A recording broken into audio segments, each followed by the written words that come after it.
So in the last video, I talked about how the solar eclipse was giving us an opportunity to bring all these old fears to the surface, to bring up all of these things that are no longer serving us and let them go. And the biggest thing was letting go of that fear of uncertainty, because that's what really stops us from moving forward. That's what keeps us really stuck and stagnant. It keeps us in relationships that don't serve us. It keeps us in states of mind that don't serve us. It keeps us stuck in a rut. So when the solar eclipse came through and we went through that energy, a lot of us did rise to the challenge, and we kind of took on this attitude of, the only way out is through. I'm sick of feeling this way, so I'm just going to let this go. I'm going to surrender. I'm going to let it go. I'm going to start moving forward. I'm going to face that uncertainty and walk into that darkness, into that void, and just see what's there, see what happens. And that's wonderful. It's been amazing to experience, and it's been beautiful to see in other people. And it's a really exciting time for all of us. But along with that comes a new chapter, a new era. And in that new era, in that transitionary period into a new era even, we're starting to see a new pattern. And that pattern is that we are really facing ourselves in ways that we never have before. There are things still bubbling up, but it's not that fear of uncertainty. It's not that panic that we feel about change coming. The things that are bubbling up now, for most of us, are our shadow sides. And I know a lot of us have worked with our shadows in the past, but this is a whole new level. For a lot of us in the past, when we worked with our shadow aspects, it's mostly been geared around, I don't like this part of myself. I'm not going to act like that. I'm going to remove this part of myself. I'm going to transmute this part of myself. And we kind of took on this attitude like, I'm going to make this part of me no longer exist. But that's part of the old paradigm. That's part of our fear of uncertainty. That's part of what kept us stuck and stagnant. So now that we've let go of that fear of uncertainty, all of these shadow aspects are starting to bubble up. We're starting to be triggered in different ways. So you may run into somebody that, or just pass by somebody that you knew, or that reminds you of somebody that you knew, and you feel this wave of energy, or this wave of emotion come up within you, and you may feel horrible about the way that you treated that person, or that person may just really agitate you, make you angry, or you may feel jealousy, or any number of these things coming up, these heavy, dense emotions that are coming up. And that brings a whole new fear of its own, because those are the things about ourselves we've tried so hard not to be, not to feel, not to experience, not to even acknowledge. And they're coming up. They're right in our faces now. We're being constantly triggered to really look at those shadow aspects of ourselves. And if we put off looking at those shadow aspects of ourselves, we're going to keep getting triggered and keep getting triggered and keep getting triggered until we do.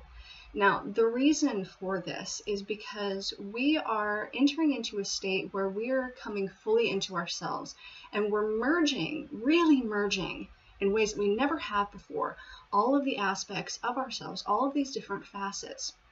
And our shadow is part of that. These may be things that we don't like about ourselves, but they're part of us, and we're going through a merging process where we really bring them in, and we see in what ways they do serve us. So when something comes up for you that's a shadow aspect, shadow and light always exist side by side all the time. And so to every dark part of yourself, on the flip side of it, there is light. So the way that I think about it is, when I go into my shadow and I'm really into those dense and heavy emotions, and I'm feeling really depressed or angry or jealous or any of those things, and I'm really I'm focused in on that, and I'm fixated on it, and I hate this part of myself. It bugs me that I'm feeling this at all, but I'm so fixated on it, I can't see anything else. So we've got the shadow and the light right next to each other. And when you are so fixated on your shadow, it's like you're standing right on that line between the shadow and the darkness, and you've got your back to the light, and all you see is that darkness. That's all you see. You just see the shadow. You can't see any redeeming qualities of it. You can't see anything good about it. All you see is that it's dark in there, it's nasty, it's heavy, it's dense, it's ugly, and you don't like it. But if you would just turn around, you would see all of the light that is there too. Everything exists in opposition, and that opposition is necessary for equilibrium. We cannot just be all light and not have those shadow aspects. They keep each other in check. They keep that balance and that equilibrium. And the universe really works that way, towards balance, towards equilibrium. You need both aspects. So I'll give a personal example of what's been going on with me the last few weeks. And I am embarrassed to talk about this because a part of my shadow has come up that I really don't like at all. So lately, I've been getting triggered with jealousy. I hate that part of myself. I'll be honest. I do not like that part of myself. And I've tried really hard over the years to get rid of it, to just not ever act on it, to not let myself feel it. Because to me, I'm like, there's no redeeming qualities to this. It just makes me feel like an awful, horrible person. So I'm just going to not do that anymore. I'm just not going to be jealous anymore. But lately, the last few weeks, I've been getting triggers and about all sorts of things. Triggers of jealousy in my romantic relationship, triggers in my professional capacity, triggers on a personal level. I have been triggered so much when it comes to jealousy, but it's because I needed to see the positive aspects of that jealousy. So what could possibly be positive about jealousy, right? So I was doing my meditation and calling in my team a couple of weeks ago, and a new member of my team popped up, somebody that I have never interacted with, never felt a connection to, and it came out of nowhere. It was like she was just there, and I was like, okay, so I don't know anything about you, so I'm going to start looking into you. And the new member of my spiritual guidance team is the goddess Hera, which I knew absolutely nothing about. I'm not really into Greek mythology. It doesn't really do anything for me. So I start looking into her and start looking things up about her. And all of the focus, other than the fact that she's Zeus's wife, all of the focus is on her being just jealous and vindictive and lashing out at people and all of that. And I thought, well, what are you doing here? Like, I'm trying to get rid of my jealousy, not like make myself be more jealous. This just seems weird. What are you doing here? And so there was a part of me that was kind of defensive, like part of me that kind of wanted to cut her out and be like, no, I'm not going to listen to you. You're representing a part of me that I don't like. But that the light part of me, the awakened part of me says, you know, there's always another side to things. So don't jump to conclusions. Look into this further, and because there's got to be more to her. She can't just be jealousy and that be it. So even though all of these stories you're reading seem to show absolutely no redeeming qualities about her, there's got to be something. Look into it deeper. So the next day I asked my roommate, who is actually really into Greek mythology, and I was like, okay, give me the rundown on Hera, because everything that I'm seeing makes her out to just be awful and jealous and vindictive and manipulative and just hateful. So my roommate tells me that Hera is seen as the protector of the home and hearth. And the reason why she's seen as a protector of the home and hearth is because of all of the deities in Greek mythology, she is one of the only ones who remains monogamous to her spouse. And even though Zeus goes out and he has all sorts of fun that he should not be having in a monogamous relationship, Hera always stays monogamous. She believes in the sanctity of marriage. That is one of her convictions, and she sticks by it. It's one of her values, and she stands firm in it. And while the jealousy aspect, her lashing out at people and doing things to get back at Zeus, yeah, that part's not okay.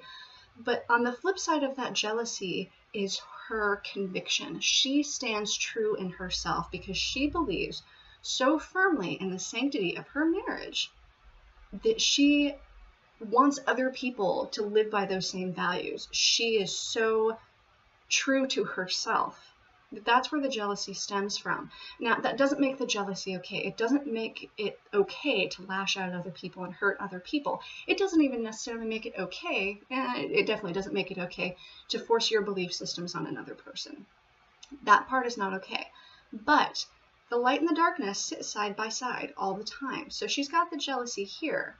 But while she has the jealousy here, she's also got the light aspect of that. And the light aspect of that is I stay true to myself regardless of what is going on around me, regardless of what anyone else does.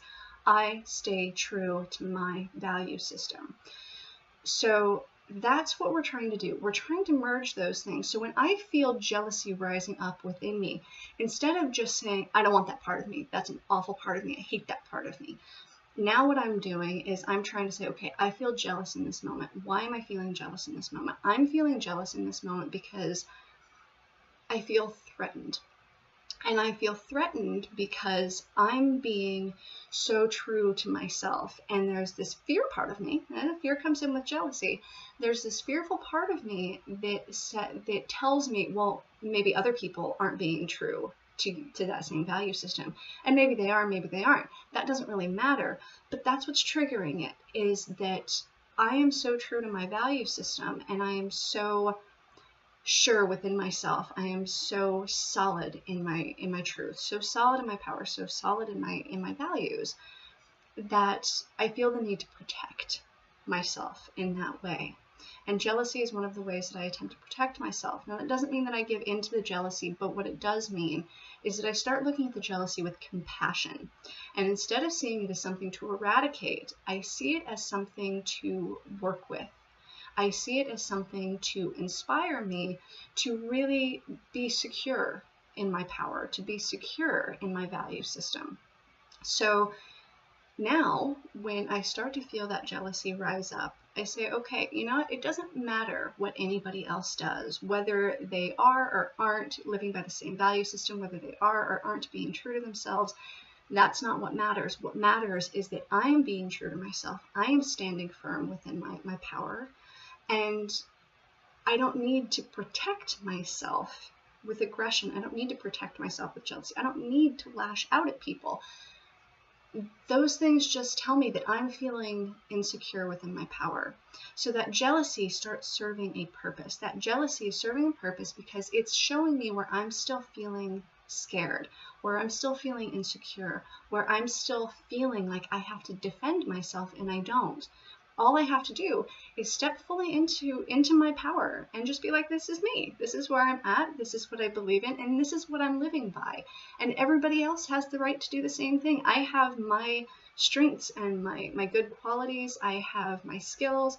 I have all of these good things about me. And I am not threatened by anybody else. I'm not threatened by the idea that their strengths and skills and everything, that they're better than mine. I'm not threatened by the idea that I'm living by a value system that somebody else may or may not be. I don't feel threatened anymore. So when you have a shadow aspect come up, start looking at that. What's on the flip side of it? What is that shadow aspect telling you?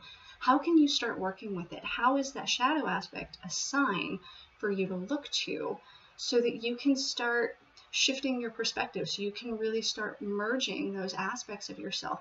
Don't look at those shadow aspects as something just to get rid of or to eradicate. Look at them as a tool. Look at them as something that you can work with. Look at them as part of yourself that has a value.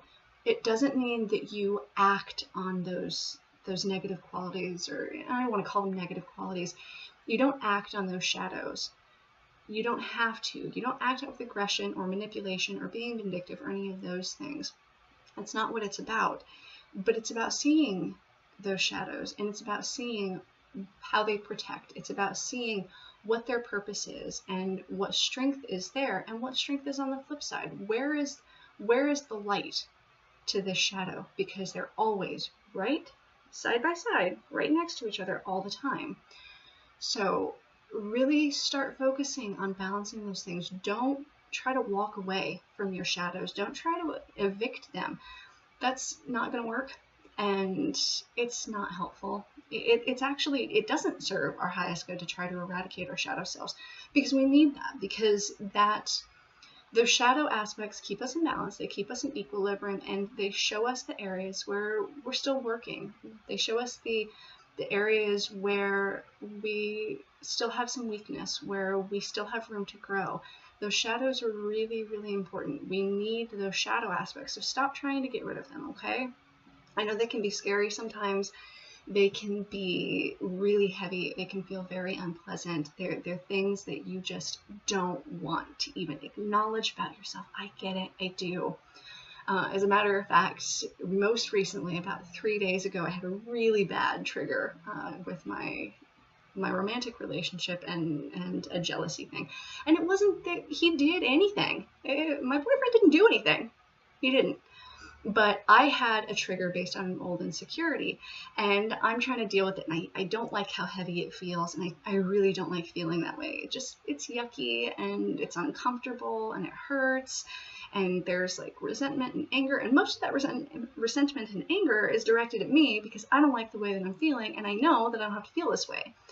So I'm interacting with my team after that, and I'm like, well, what do? I hate this part of myself. Why does this keep coming up? I don't want to deal with this. I hate this part of me. Why can't it just go away? And they said, exactly, you hate that part of yourself. That's why we're bringing it up, because you're not supposed to hate any part of yourself. Every shadow aspect that you have serves a purpose. Every single thing serves a purpose within us.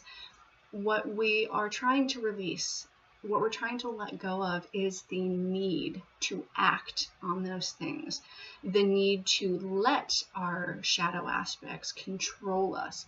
We have the ultimate say in how we respond to the world around us, the ways that we act, the way that we interact with other people. We have the final say on that, and it's up to us to use discernment and to stand fully in our power and to not act on things that would cause unnecessary harm and pain to ourselves or to other people. But that doesn't mean that the shadows don't serve a purpose. They do. They're teaching us. They're showing us where we have room to grow. They're keeping us in balance. They're keeping us in check. They're preventing us from going so far off in left field that we can't get back to just our human state. Because we are human. We are spiritual beings, but we live in physical bodies, and we have human interactions and human challenges and all of those things for a reason, because we're growing and developing into, there's our essence, our pure essence, but we build on that. With each life that we live, we build on that, and we strengthen our innate qualities, and we build skill sets. And so our shadow aspect is a really, really valuable tool that we have to build and to grow and to develop further into who we are meant to be. Because when we start out at our essence, we're pure light, and that is beautiful. That's awesome. But there are things that we need to experience and learn from that can only be learned through this human experience. And this human experience includes those challenges and those insecurities and those fears. All of that serves a purpose. We choose how we respond to those things. We choose whether we externalize and make those things other people's problems. We choose whether we lash out at people. We choose whether we hurt people. But the shadow aspects themselves are really, really valuable tools for us to learn from. So when we start releasing things, we start letting go of things, what we're releasing and letting go, again, is not our shadow. What we're releasing and letting go is the fears, the insecurities that we have, the things that make us want or feel the need to act out. We're also releasing and letting go of the guilt and everything that we experience because of things that we've done to other people in the past when we did lash out. We're letting go and releasing the pain that we've associated with things that other people have done when they have lashed out at us. It's a constant exchange. We are always interacting with others and with our environment in ways that teach us. We have to have those uncomfortable moments, and so do other people, in order for us to learn. So when we're releasing and letting go of things, we are releasing and letting go of the byproducts, the toxic buildup that comes with those things. We're not letting go of the lessons. We're not letting go of our shadow. What we're letting go of is the byproducts that really don't serve us. So when I let go of the issues that I have with one of my family members, and I've had a lot of issues with my family members, But when I let go of the pain that I have associated with that person, I see them with compassion, and I'm able to let them move on with their lives, and I can move on with mine. I'm not holding a grudge. There's no karmic contract there between us anymore. There's nothing yucky there that's stuck between us, that's stagnating my energy or their energy. There's nothing yucky that's floating around anymore, because I'm letting go of the pain that I've associated with that person. I'm forgiving that person. I'm transmuting that negativity into something beautiful. That doesn't mean that I won't ever feel insecure again. That doesn't mean that I won't ever feel fear again or pain, but it does mean that the pain and the fear and guilt, any of those things from the past, those are byproducts. They will stay in the past then, and I can move forward into new lessons and new growth patterns. And I will have more things to release in the future, because there will be moments when I act on my shadow aspects. It's okay, but it's not okay. One of my best friends, who was also my mentor as I started going through my spiritual awakening, one of the phrases she used to use all the time that irritated the crap out of me was, even when it's not okay, it's still okay. And that's kind of how this works. So we're always going to have things to clear, because there will be times when we get triggered and we act, we lash out, where we handle a situation in a way that's not as great as we could. There's nothing wrong with if somebody triggers you by doing something that causes you to feel disempowered. There's nothing wrong with being assertive and standing up for yourself. But sometimes when we do that, we can be defensive, we can be aggressive, we can try to hurt them back. And so there will be moments when we do that, because we're not perfect. That's just the way it is. And that's okay. That's good, because that's how we learn. That's how the other person learns. We learn, and sometimes anyway, we learn by hurting others and by being hurt ourselves. So those are the things that we release. We're not releasing our shadow, we're releasing the byproducts, the after effects of when our shadow takes control completely, when we step out of our power, we fall back from our power, and our shadow side comes forward and just takes over. That's what we release. Do not treat your shadow like it's an enemy. Your shadow is there for a reason. It's a valuable part of you. It's a beautiful tool that we have. It can be intimidating, it can be overwhelming, it can be frustrating, but it is a valuable aspect of who we are. Don't let go of it. Don't try to force it away, but just work with it. Learn to see the flip side. Learn to see the light, because that shadow is always standing back to back with the light. So just when you're focusing into the shadow so much and you're so fixated on that darkness, on your insecurities, on your fear, on your jealousy, when you're so fixated on those things, just turn around. Turn around, see the light. It may take a little bit for you to be able to see where the light is in that shadow, but work on it, and you will. Ask your spiritual guidance team for help. They'll send you signs, like they sent me Hera. There's always positive qualities to every shadow aspect, okay? All right, so now I'm going to get into the reading that I did, because I got guided to do a card reading about what we're kind of going through now, what we're heading into, and what's like the theme. Why are we going through this process, okay?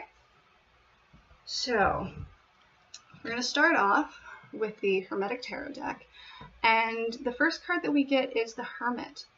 So this is what we're going through right now. We are really drawing into ourselves, whether we want to or not. We're really starting to pull into ourselves to see our shadow side, to face it directly. We may not want to, but we're in it. We are in it up to our eyeballs, and we need to be right now. So this is what we're doing right now. And part of what comes up with that diving within is the Nine of Swords, which is about our fears. It's about our anxieties. It's about the things that keep us up at night. But it is more psychological than it is tangible. So these anxieties and these fears, we are essentially taking something and we are blowing it out of proportion. And that's what happens when we get fixated on that darkness, on that shadow side. We blow it out of proportion. That anxiety becomes so out of control that we get lost in it. And that's kind of what we're doing right now. We're getting lost in it so that we can see the light side of that shadow. It's uncomfortable, but it's a necessary part of the process. The next card that we get is the Wheel of Fortune. And this ties into it because the reason why we're going through this is karmic. The Wheel of Fortune is all about the karmic wheel, about the cycles that we go through. And that's not just with this energy transit especially. We are not just dealing with the karmic cycles from this lifetime. We are dealing with karmic cycles from past lifetimes. So the reason why we're diving deep and we're facing those anxieties and those fears and those shadows is because we are working actively on these karmic cycles. We are working actively to put an end to the karmic contracts that don't need to keep repopulating. We're really sorting through. It's like we're a computer and we're scanning files to see what needs to stay and what's slowing us down, what's slowing down our ability to operate. So that's the reason why we're going into these shadow aspects, is because we're working with those karmic cycles. And what that's going to lead us into is the most people know of this card as the World, but this is about karmic completions. It's about reaching a point where we've been able to let go of those fears, those anxieties, where we've been able to really release the karmic crud that really isn't helping us anymore. And we are still fully ourselves. We are still us. That includes our shadow aspects, but we've really been able to let go of the past and leave the past where it is. And part of that is because we've been able to face our shadows, and we've been able to see the positive qualities of those shadows. We've been able to see the light side of it. So it's easier for us to let things go. It's easier for us to forgive ourselves and to forgive other people because we understand. We understand what's on the other side of shadow, and we know that what's on the other side of shadow is light. So that's the process that we're going through right now in the physical world. So I pulled a couple of Isis cards and a Kuan Yin card for what we're currently going through. And I think of the goddess Isis as being spiritual power combined with physical power. So it's like that meeting in the middle of the spiritual and the physical. And so this is kind of like the middle ground for us. So what we're going through in the middle ground between our physical world and our spiritual world is, first, proper burial for freedom. And this is us dealing with that karma. It's us releasing those things that no longer serve us, but without giving up anything of ourselves. We're getting rid of the byproducts. We're getting rid of the residue. We're letting go. We're completing those karmic contracts with people. We're letting go of the aspects from our past in this life and other lifetimes that aren't serving us anymore, but we are still intact. It's the byproducts that we're letting go of. And the reason why we're doing that is because new life is being born through us with the key of life. We're unlocking a new way of being. And that new way of being involves a lot more self-acceptance than we have been able to do in the past, than we have been able to experience in the past. We've been pushing ourselves away from ourselves for such a long time, and in some ways pushing other people away from us by not acknowledging our shadow, by not facing it, by not working with it. So we're letting go of the karmic crud that we don't need because we're unlocking a door into a new way of being where there is more self-acceptance and therefore more of an ability to accept others.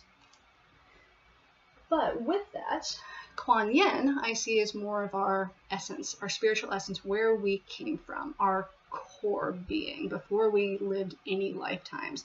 That part of us. That's how I see Kuan Yin and what I see her representing. And so for her, the message she's giving us right now about where we're at and what we're going through is the gates of heaven. And this card is all about the energetic attachments, negativity especially, negative energetic attachments. Now that may be from spiritual entities. That may be from people's emotions, including our own. It could be residue from past lifetimes. It could be any number of things, but they're energetic attachments that are hindering us, that are holding us back from being who we're meant to be, from stepping fully into our purpose and into our power, into our truth. So we're focusing on letting those things go, cutting those cords to the things that aren't helping us anymore, that really need to be left in the past. So that's what we're going through right now. What we're leading into, what's next? The next chapter, what do we get out of this process? Because it can be so dense and so heavy. And we've been doing this for a long time. We have been processing so much for such a long time. So what comes next after we've gotten through all of this? We get the sun. We get joy. We get to celebrate. We get to enjoy the company of others. We are fully empowered. And because we're fully empowered, and because we've released those things that no longer serve us, because we've been able to see the light on the other side of that darkness, on the other side of our shadows, we get freedom. In a sense, we get to play and to enjoy ourselves, to enjoy the companionship of others without being as weighed down by all of that baggage.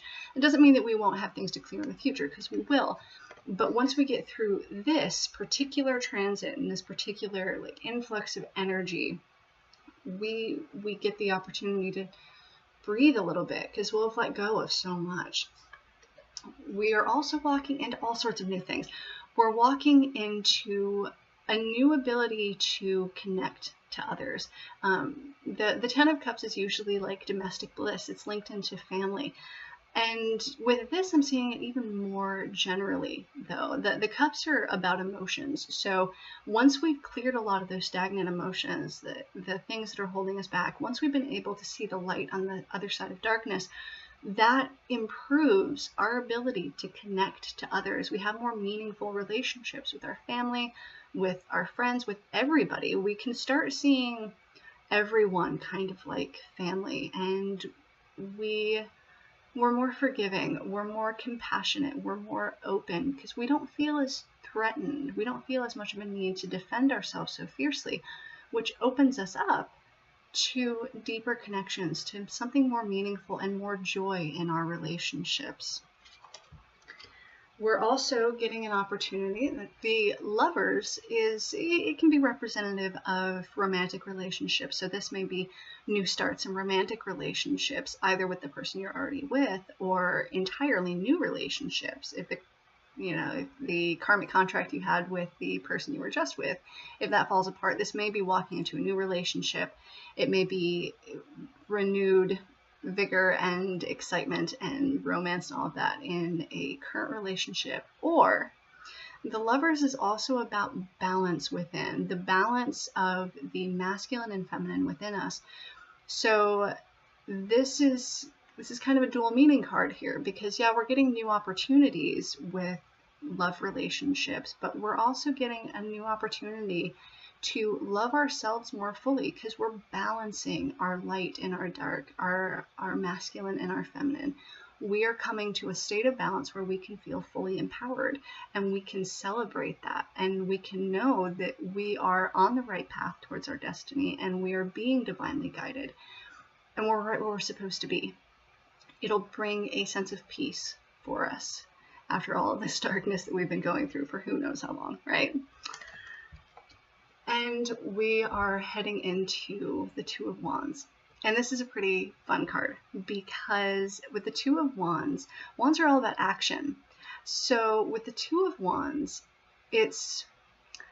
so the Ace of Wands is new starts. And for me, I felt like the Sun card was like an amplified new start in action, in our ability to connect, in our ability to explore. And so with this Two of Wands, what's coming next for us is the opportunity to make new plans.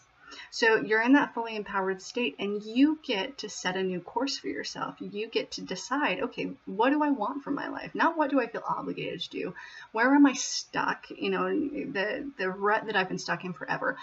What you're getting the opportunity to do is to move out of that and set a new course, make plans, be excited about life again, and do it from a place that's fully empowered, because you're balanced, because you've been able to embrace all aspects of yourself, and you're fully merged, you're fully true to yourself, and you don't feel threatened by anything, you don't feel stuck in anything. You get to move forward of your own free will to whatever it is that you're wanting to do, whatever it is that your destiny is linked to.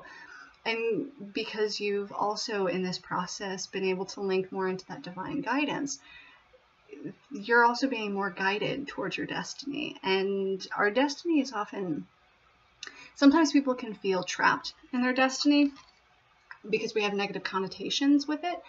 But a lot of times our destiny is really inextricably linked with the things that we already love. And what throws us off track is actually the things that we get stuck in, the ruts that we get stuck in, because our destiny is usually linked into the things that we care about, the things that we love doing. As I've stepped more into my power and started being able to merge more of myself, I'm finding that I have a greater opportunity to move forward in doing like these videos, doing the life coaching, doing the card readings and shamanic work. And those are all natural interests. I didn't even really know they were, some of them anyway, I didn't really know that they were natural interests until I really made a huge leap in my journey towards being empowered. So when we're going through this process, we get the opportunity, we're kind of pushed to interact more with our spiritual guidance team, and they help lead us to our destiny. But a lot of times what they're leading us toward is the things that we already love, that we wish that we could do. Even if we're not fully aware of what that is now or how it will manifest, we're being guided into that bright future, towards our destiny, towards the things that we love, that will bring us fulfillment. So that's what we're headed into in the physical. And with Isis, what we're heading into is, this is the High Priestess. So this is kind of a transition between where we are and where we're heading into. The High Priestess is all about a mystery that's being revealed to us. And usually this, it can be an external mystery, but can also be an internal mystery. And that's kind of where we're at. We are in a process of having our essence revealed to us, of having all of our shadow revealed to us, of having our power revealed to us. We're going through a process where everything is being revealed and the reasons behind those things are being revealed. And we're starting to be able to connect more into ourselves and into the cycles and into the flow of the universe. So this is a really good spot for us to be in. And this is like the transition that's taking us from where we are now in these heavy energies into all of that bliss and that harmony and all of those good things that we're moving toward. And we're also moving toward past life, present power. So as we work with these shadow sides, and as we merge more these aspects of ourselves, a lot of us are also starting to lose bits of our memory and also gain things too. So I'm actually, and I'm not the only one, I've talked to lots of people who are having this problem. They're kind of freaked out about it, where you're losing memory of things that happened years ago. You should be able to remember really easily, names, places, things that used to be super meaningful to you, and now you're like forgetting things. And that's a little bit disconcerting. But the reason why we're losing some of those memories is that once we let go of those things that aren't serving us anymore, once we let go of those byproducts, they're not relevant to us anymore. And so, like a computer, we're kind of getting rid of unnecessary files. And so if you're losing memories of names and stuff like that, that's part of what's going on, is that you're letting go of, you're releasing, you're getting rid of all of the byproducts, the stuff that's irrelevant now. And what you're getting in return is that space that's being freed up is giving us an opportunity. And some of you I've definitely been getting some past life memories, and some of you are probably getting some past life memories too. So in that space that we're clearing by getting rid of the irrelevant things, we're getting an opportunity to bring in past life memories. So our teams are feeding us clues. They may come through dreams. They may come through a sudden fascination with something we've never been interested in before, little snippets of images that we get in our mind. All of those things are coming from our team and from our higher selves, bringing back these past life memories, bringing back this past life power, because that's part of the merging process too. That's a necessary aspect of it, because as we go through our different lives, we can become increasingly more disempowered. And so through this process of completing the karmic contracts and letting go of those things, we're clearing up room not only for the new, but to bring back into us this memory of who we are and who we've been and what strengths we had, what power we had in past lifetimes.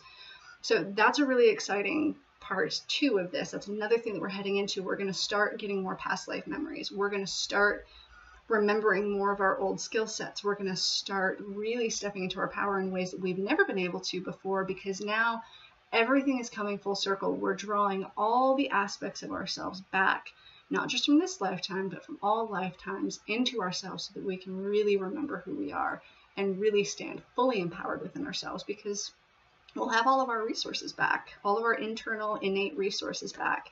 So that's a really exciting thing for where we're heading. The Kuan Yin deck gives us this guidance for where we're heading. The Bamboo Moon. So kind of like the Isis card, the High Priestess, was giving us a transition card. That's also what this card is. Because the Bamboo Moon is all about divine timing. It's giving us encouragement by saying, even if things look funky right now, even if it looks like things are still falling apart, even if things just are still really uncomfortable and they're still heavy, if you're having delays in reaching your goals, even though you're letting go of fears and you're like, I'm ready to move forward, why am I still stuck? I've been doing the work. Part of it's divine timing, because now we're in a new process where we're merging into ourselves. So be patient, because this is a really necessary time for us, a really necessary phase that we need to go through so that we can move forward.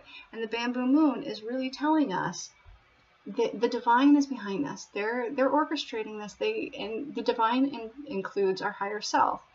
So it's not just, destiny is not being forced on us. These challenges are not being forced on us. Our higher self is involved in this too. And the divine knows what the right timing is and what circumstances we need to get us where we need to go. So if you're still hitting roadblocks, if you're still feeling heavy, if you still have delays, it's okay. It's all in divine timing. There's a reason for it. Just be patient. So the Amaryllis Lute. This card is really about stepping into our future, stepping into, give me 1 second, let me review on this one, because I want to make sure that I get it right. This card is about, it is letting go of those things, letting go of the things that we thought were, that we felt at some time were so important to us. So in order to move into the future, what we have to do is to make peace with the idea, with the knowing that some things are going to go. And they may even be things that were really important to us, that may still be really important to us, that may even seem like positive things, but they're not serving us in the ways that we need anymore. And so we're flowing into a new life. We're flowing into a new way of being. We're flowing into new circumstances. So maybe you get an opportunity through a job to move to another state. And that's hard because you have a life where you're at and you don't want to leave it behind because it's important to you. And the people you know there are important to you. So it can be uncomfortable to leave it behind. But the Amaryllis Lute is telling us that when we're willing to surrender and we're willing to flow, even though it may be uncomfortable at times to leave things that are still important to us or that were once important to us, we're being guided into something even better suited, something that will bring us even more fulfillment. And that doesn't necessarily mean that you have to completely let go of all of those people or whatever that are important to you, but it does mean that you are not solely focused on those things anymore. You're moving into something new. You're letting go of the things that don't serve you, and you're retaining the things that do. But regardless, you're still moving forward into a new life, new circumstances, new way of being. You're moving forward, and that can sometimes mean that some things stay behind or stay in a different place than where you're going right now. But it's all for your benefit.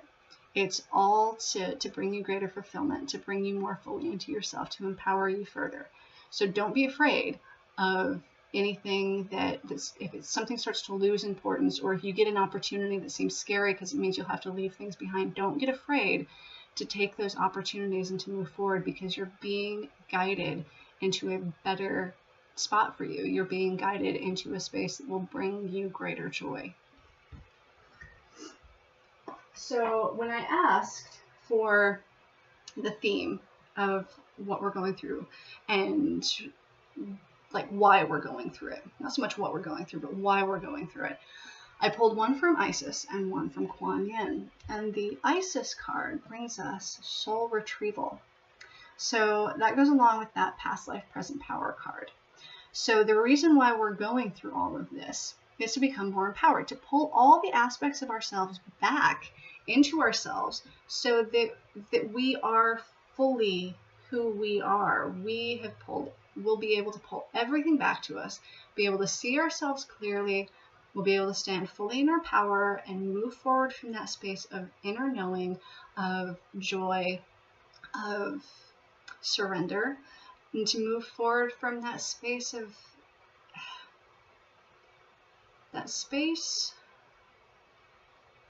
there's a lot of courage there, and there's a lot of confidence there.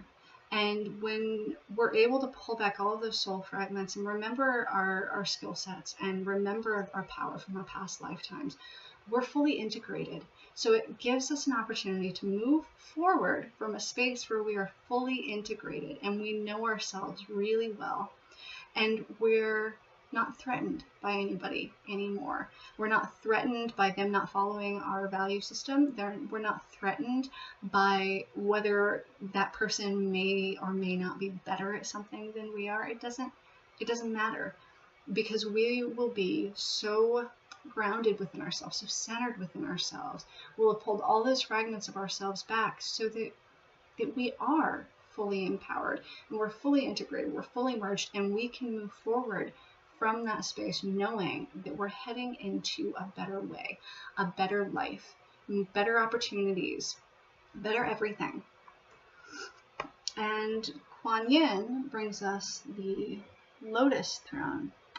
And the Lotus Throne ties into that soul retrieval card, because the Lotus Throne is all about learning to trust ourselves. So that's part of why we're going through this process too. We are learning to trust ourselves.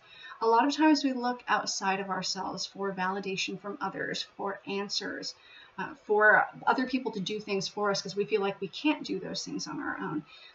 The Lotus Throne, though, that is really us stepping into, again, our own power and being in that space, that fully empowered space, and recognizing that you can trust yourself, that you don't have to constantly seek outside of yourself. Your judgment, your ability to discern is solid, and that's part of the process that we're going through right now, why we're going through it, why we're seeing our shadow aspects and facing them. We're doing that because we want to get to that place where we're fully integrated enough so that we know we can trust our judgment. We can trust our ability to discern whether a situation is good for us or bad for us. It doesn't mean that we won't look to other people for input or advice or guidance, things like that. But it also means that we will be giving our own judgment just as much weight. We're not just going to assume that somebody else knows better. We're not just going to give away our power to somebody else. We'll be in a spot once we're fully integrated where we trust ourselves completely, and we can feel confident in our judgment moving forward.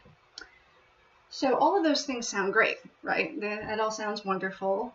It's kind of heavy right now, but where we're going is good, and the purpose is good, and all of that, and wonderful. But what do we do? Is there anything that we can do to facilitate that process or help with it?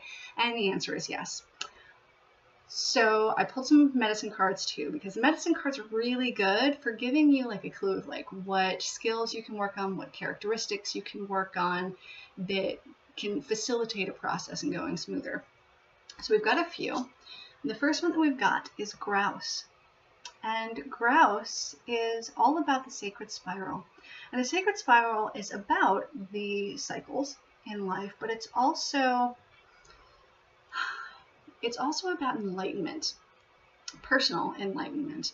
It's, imagine like a cyclone or a tornado or something like that. And at the center of it is your true self, your essence, all of your capabilities. It's all of the best parts of you. It's the part of you that knows, that discerns. It's your higher self, essentially.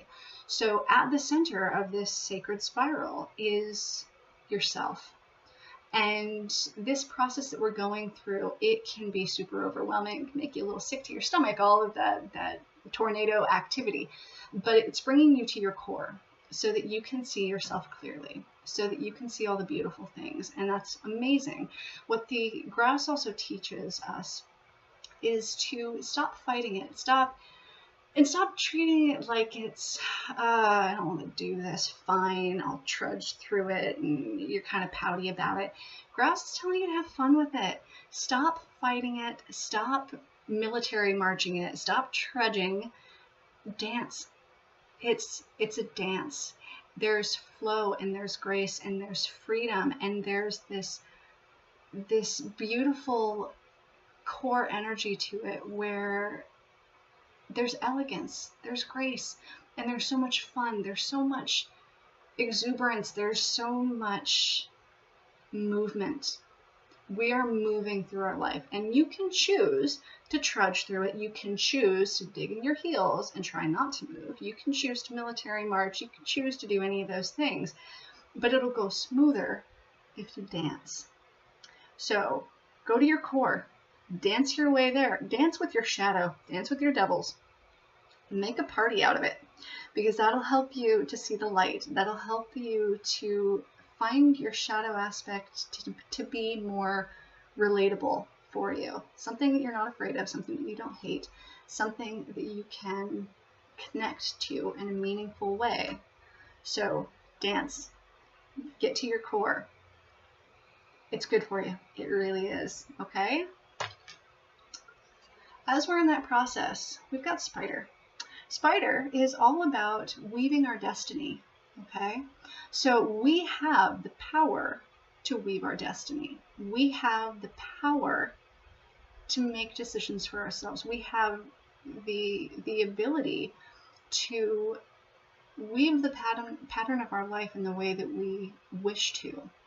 So sometimes, as I was saying before, people can feel like they're trapped in their destiny, and that's like a fly being trapped in a spider's web, and we can feel like something's being inflicted upon us.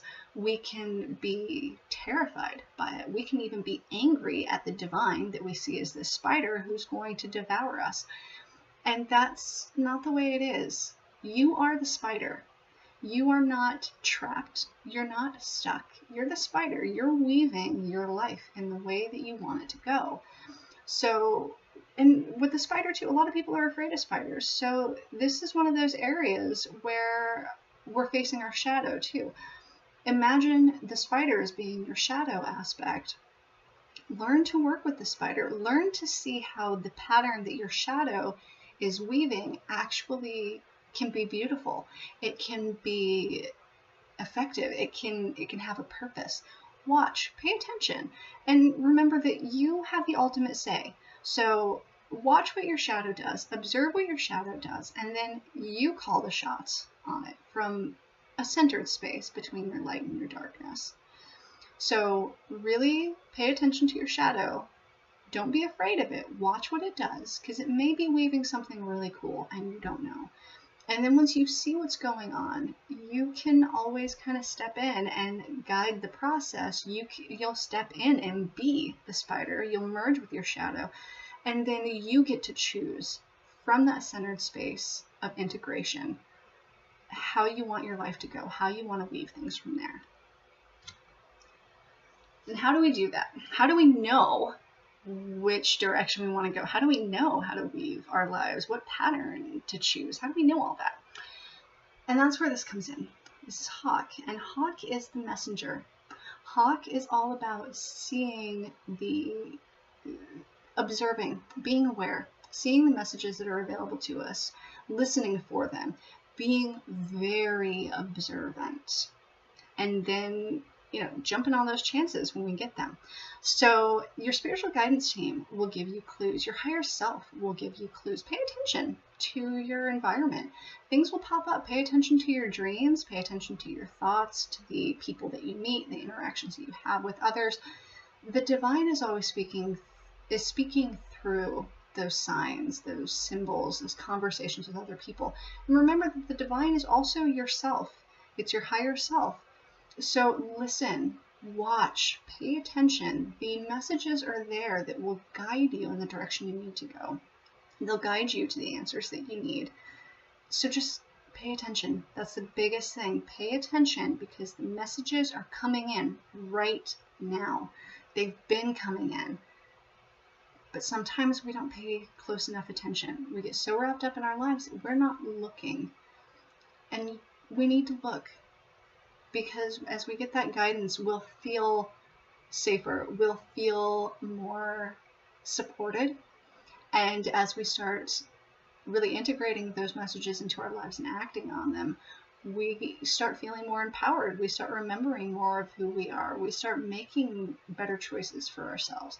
So these messages are really valuable. Be on the lookout for them, because they are out there, okay? Next we have Mouse, and Mouse is about details. So this kind of goes in with Hawk, because the messages can be in the details. So don't discount anything. If you see the same number 3-4 times in a day, if you happen to be walking down a path and you see something that's kind of out of the ordinary, if you run across an animal that you haven't seen in a while, anything that sparks your attention, that makes you look or do a double take, things like that, those are the details. Really pay attention to the details. Be on the lookout, because some of the messages are small. They are things that most people would think of as nondescript. Really pay attention to the details. Listen to your intuition. The flip side, the shadow side of Mouse that we do need to be on the lookout for, though, is that Mouse can overanalyze things, over-scrutinize things. He can look too closely. So don't lose your broad scope view of things. When you get a message, don't analyze the crap out of it until you don't know what it means anymore, or until it starts going in a negative direction. Look at the details.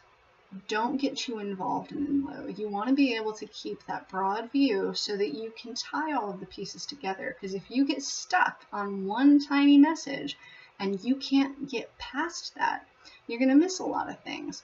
And sometimes we get these little messages and we misinterpret them, and we think they're something negative. And a lot of times those are those triggers that we get. Those are messages too. So we can get fixated on a particular trigger, and it doesn't matter what amazing signs and synchronicities we're getting around us that are really positive. We have a tendency to get stuck on those negative things, those things that hurt, those triggers. So Mouse is telling us to pay attention to the details, but don't get fixated on any one message, and don't make your view so focused and small that you miss out on the bigger picture and you miss out on the positive things. If your fixation leads you into obsession, or it leads you into fear or paranoia, open up your scope again, because you are getting so fixated on something that it's becoming detrimental to you, okay? So the last card that we get is Salmon. And Salmon also links into the hawk, the messenger, because it's linked to our inner wisdom. That's what Salmon represents, is our inner wisdom. And that's part of why I mentioned that your higher self is part of your divine guidance team, or your spiritual guidance team, whatever you want to call it, because some of the messages that you're getting are coming directly from your higher self. They're coming from within. They're coming from your intuition. So you really want to pay attention to those too. Now, these messages can get like a little sketchy for us, because sometimes we can get a message and it makes us feel fearful or anxious or something along those lines. So if that's what's going on, usually that's your shadow side being triggered by something. And so what we need to do is take a step back and really look at the message that we're getting, see how it makes us feel, why it might be making us feel anxious, and then look for that flip side, look for the light in it, and then merge those two things together. And that's where your inner wisdom comes in. So pay attention to the way that you feel when you get these messages, when you get triggered. Pay attention to those things, because your higher self is trying to talk to you and your shadow side is trying to talk to you. And when you can merge those messages and you can find some middle ground between them, that's where you're in the right spot. That's where you know that you're on the right track. So pay attention to how you feel. Try to figure out if it's coming from your higher self or whether it's coming from your shadow side. And usually it's pretty easy, because you'll feel fear, anxiety, or anger, jealousy, resentment, whatever, if it's coming from your shadow. And if you feel love or compassion or happiness, things like that, optimism, it's coming from your higher self. So find that middle ground between the two of them. Really work to merge those two things and act from that space of integration. All right, so that's all I've got for the cards, guys. I hope that gave you some input, some confirmation for where you're at right now and what you're experiencing, and I hope it gives you some optimism for where you're headed, because I know that these energies have still been intense and they are uncomfortable, because we are dealing with our shadows. It's also uncomfortable because we're in that ground that's uncertain. We finally entered into that void, and so we're having to learn new ways to do things, and that's part of what the integration process that we're going through has to deal with. But it can be a little daunting. So I know that I've still been struggling a little bit here and there. They're different struggles than they used to be. It's quicker turnaround time. It's not as difficult for the most part anyway. But we're in a good spot. We're heading towards good things. This is a wonderful place for us to be in. Really work to integrate yourself. Merge those light and shadow aspects of yourself. See the gifts in both. See the strengths in both. See the strength in you. Bring back all the parts of yourself into wholeness, because that's where we get to move forward from an empowered space. So take care. Work with these energies, and I hope you have a beautiful day, and I will see you next time.